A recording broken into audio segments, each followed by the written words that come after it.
Boogie Down Bronx, and you see what it is, baby. But right now I've got to take this wheel cylinder off. Got a wheel cylinder that's kind of messing up on me. As you can see, we're about to remove the caliper and get right to it. Alright, I got this brake caliper off, and now we got to get this rotor off to get inside of here.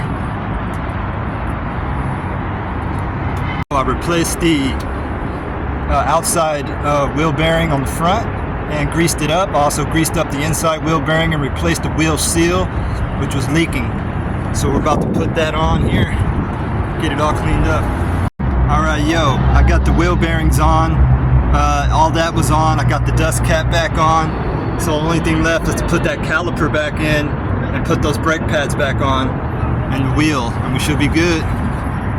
Holy crap, getting that stupid slide pin back in for the caliper lock in place, boy, that was a bitch. I had to push the piston back in on the caliper just to get it done, but it looks like I got it started, so we're well on our way. Hell yeah. Got it all back together, wheel on, tightened up, jack out on the ground. Let's roll.